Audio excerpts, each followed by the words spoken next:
Hi friends, welcome to Neha baby channel. So இந்த வீடியோவில் ரொம்ப ஷார்ட் அண்ட் ஸ்வீட்டாக பேச போகிறேன். லைக் வித்தின் 3 minutes நான் என்னென்ன எக்ஸ்பீரியன்ஸ் ஆச்சு அதை உங்ககிட்ட ஷேர் பண்ண போகிறேன். ஃபர்ஸ்ட் ஆஃப் ஆல் உள்ளே வந்துட்டு ஃபுல்லாக க்ரௌட்னா ஹெவி க்ரௌட் இருந்துச்சு டியூ டு கிறிஸ்மஸ். நேஹா உள்ளே போகும்போதே ஸ்டார்ட் பண்ணிட்டா அழுகிறதுக்கு. Like she wanted balloon. So அதை எப்படியோ கன்வின்ஸ் பண்ணி கொஞ்சம் உள்ளே கூட்டுன்னு போயிட்டோம். She always wants balloon. So உள்ளே என்ட்ரி ஆகும்போதே லெவிஸ்டா காஃபி, அந்த ப்ரொமோஷன், அப்புறமா ஸ்நாக்ஸு, அது இது ஸ்வீட் கார்ன், நார்மலாக கிட்ஸுக்கு பிடிச்சது எல்லாமே இருந்தது. லைக் உள்ளே என்ட்ரி ஆனோடனே எலக்ட்ரானிக்ஸு திங்ஸ் லைக் கிளாத்திங் இருக்குது, ஸ்லிப்பர்ஸ் இருக்குது, அப்புறமா ஹேண்ட்மேட் பேங்கிள்ஸு, நிறைய கிட்ஸ் டாய்ஸ் இருக்குது, ஆக்சசரிஸ் இருக்குது, like all kind of collections இருக்குது. நாங்கள் ஜஸ்ட் அந்த different brand of tea, coffee அதெல்லாம் ப்ரொமோஷன் நடந்துன்னு இருந்தது. பட் எங்களால் எந்த ஷாப்லேயும் ஸ்டாப் பண்ணி அதை வாங்கணுன்ட்டு தோணலை. எனக்கு ஃபர்ஸ்ட் ஆஃப் ஆல் க்ரௌட்னாலே எனக்கு சுத்தமாக பிடிக்காது. க்ரௌடட் பிளேஸ்னாலே எனக்கு இஷ்டமாக நான் போக மாட்டேன் நான். பட் ஓகே, இது ஹாலிடே இருந்ததுனால so we thought will just have a லுக்குன்னு போனோம். பட் அந்த க்ரௌடை பார்த்துட்டு எனக்கு எதோ வாங்கவும் பிடிக்கல, எதுவுமே போயிட்டு பார்க்கவும் பிடிக்கல. இதோ இந்த பலூனுக்கோசரம் தான் வாழ்ந்துட்டு இருந்தா. ஃபைனலி அவங்க அப்பா எப்படியோ போயிட்டு வாங்கின்னு வந்து கொடுத்துட்டாரு. அது கொடுத்த பேர் ஷி வாஸ் லைக் ஹாப்பி. நான் ஓகே. அப்புறமா அதை பார்த்துட்ட பேர் நேஹா வந்துட்டு அவளுக்கான கடைங்க தேடின்னு போனான். ஸோ நம்மளை எப்போவுமே நேஹா வந்தாலும் ஷாப் பண்ண விட மாட்டான். இதை பாருங்க, பொம்மை கடையை பிடிச்சிட்டா.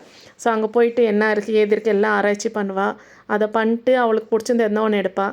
அவகிட்ட கண்டிப்பாக அது இருக்கும் எதனா ஒன்று. ஆனாலும் அவளுக்கு எதனா புதுசாக வாங்கணும். வாங்குறதோட சரி, அதோட ஆடுறதெல்லாம் இல்லை. ஸோ சொல்ல வேண்டியது ஒன்றும் அவசியம் இல்லை. உங்களுக்கோ தெரியும், உங்கள் வீட்டில் குழந்தைங்க இருக்கோ. ஸோ இங்கே வந்துட்டு இந்த புக்ஸ் எல்லாம் டிஃப்ரெண்ட் டைப் ஆஃப் புக்ஸ் இருந்துச்சு. இந்த குட்டி புக்ஸு, அப்புறமா லைக் அந்த பாட்டில் வந்துட்டு இப்போது இது வந்து வெட் டிஷ்யூஸாக இது. ஸோ இது பார்க்கக்கூட வெட் வைப்ஸ் நல்லா இருந்துச்சு. இது வந்துட்டு book like fully chocolate smell மாதிரி, இந்த ஃபீல் கூட அந்த சாக்லேட் மாதிரி இருந்தது. ஸோ அந்த புக் ஒன்று லைக் பண்ணி வாங்கினா. இவள் ஏதோ ஸ்ட்ராப் டைப் அதே வாட்ச் ஏதோ பார்த்துட்டு இருந்தா. எனக்கு பிடிக்காது. அவளுக்கு எல்லாமே பிடிக்கும். அதில் லைட் வேறு இருந்ததா. ஸோ அதில் கலர்ஸ் சூஸ் பண்ணின்னு இருந்தா அவள். எனக்கு ஒன்று டாய் எடுத்தாலும் நான் எல்லா டாய்ஸ் எடுத்து என் பேஸ்கெட்டில் போட்டுருவேன். அப்போ வாங்குமா சொல்லி இருப்பேன். கேட்டுக்கோங்க, அவள் வாயெல்லாம் அவளே சொல்லிட்டான். ஸோ அது வந்துட்டு அந்த டாய் வேணும்ன்ட்டு சும்மா அது வாங்கினோட சரி, இப்போ எங்கே உழுந்து கிடக்குதுன்னே தெரியல அது.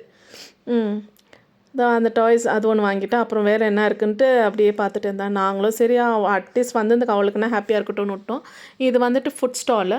ஸோ ஃபுட் ஸ்டாலில் கூட like bajji, bonda, normally sandwich, samosas, அந்த மாதிரி டைப்ஸ் ஆஃப் ரைஸ் ஐட்டம்ஸ் அந்த மாதிரி இருந்துச்சு. பாருங்கள், ஜனங்கள்லாம் கீழே உக்காந்துட்டு they were enjoying the food like with the crowd with family. Okay, நாங்களும் ஒரு இதில் பார்த்துட்டு ஓகேன்ட்டு வந்துட்டோம். So this is what. Thank you for வாட்சிங். பாய்.